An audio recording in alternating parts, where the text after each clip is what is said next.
A Sleep Audiobooks exclusive. Grimm's Fairy Tales by Jacob Grimm and Wilhelm Grimm. Read by E. Campbell for the Sleep Audiobooks YouTube channel and sleepaudiobooks.com. The Miser in the Bush. A farmer had a faithful and diligent servant who had worked hard for him 3 years without having been paid any wages. At last it came into the man's head that he would not go on thus without pay any longer. So he went to his master and said, "I have worked hard for you a long time. I will trust to you to give me what I deserve to have for my trouble." The farmer was a sad miser, and knew that his man was very simple-hearted, so he took out 3 pence, and gave him for every year's service a penny. The poor fellow thought it was a great deal of money to have, and said to himself, "Why should I work hard and live here on bad fare any longer?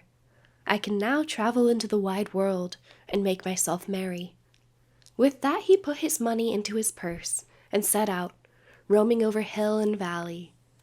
As he jogged along over the fields, singing and dancing, a little dwarf met him and asked him what made him so merry.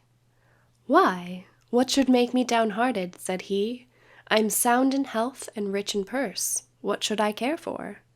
I have saved up my 3 years' earnings, and have it all safe in my pocket." "How much may it come to?" said the little man. "Full 3 pence," replied the countryman.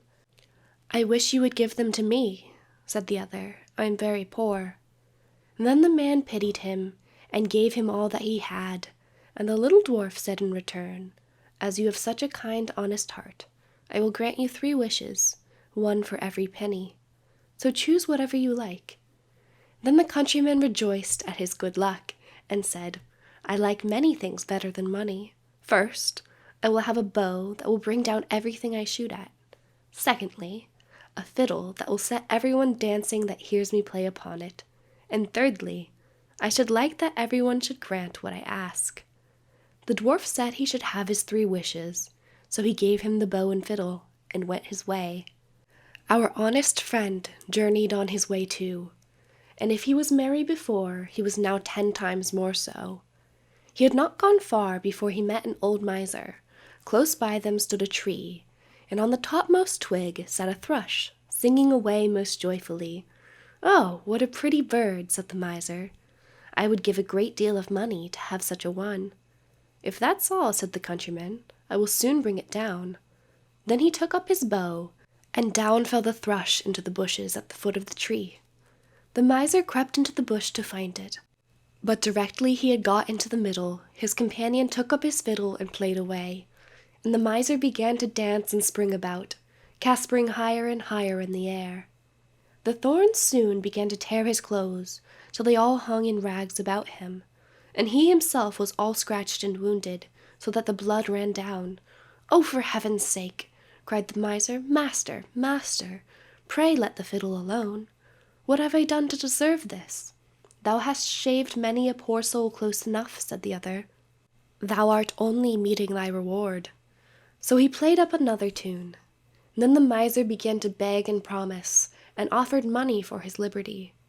But he did not come up to the musician's price for some time, and he danced him along brisker and brisker, and the miser bid higher and higher, till at last he offered a round 100 of florins that he had in his purse, and had just gained by cheating some poor fellow. When the countryman saw so much money, he said, "I will agree to your proposal." So he took the purse, put up his fiddle, and travelled on very pleased with his bargain. Meanwhile, the miser crept out of the bush half naked, in a piteous plight, and began to ponder how he should take his revenge, and serve his late companion some trick.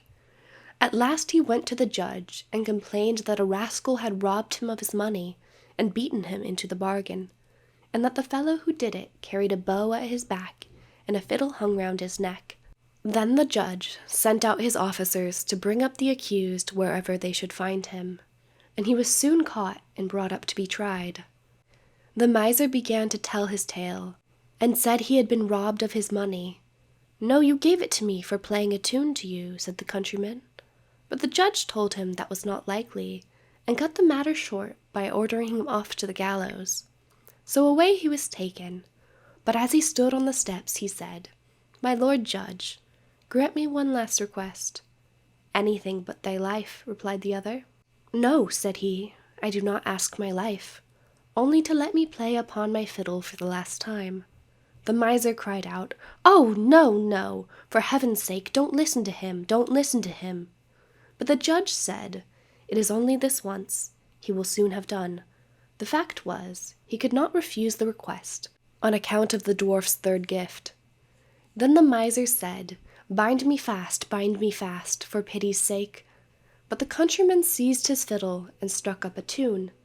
And at the first note, judge, clerks, and jailer were in motion, and no one could hold the miser. At the second note, the hangman let his prisoner go, and danced also. And by the time he had played the first bar of the tune, all were dancing together, judge, court, and miser, and all the people who had followed to look on. At first the thing was merry and pleasant enough, but when it had gone on a while, and there seemed to be no end of playing or dancing, they began to cry out and beg him to leave off. But he stopped not a whit the more for their entreaties, till the judge not only gave him his life, but promised to return him the 100 florins. Then he called to the miser and said, "Tell us now, you vagabond, where you got that gold, or I shall play on for your amusement only." "I stole it," said the miser in the presence of all the people. "I acknowledge that I stole it, and that you earned it fairly." Then the countryman stopped his fiddle, and left the miser to take his place at the gallows. End of The Miser in the Bush.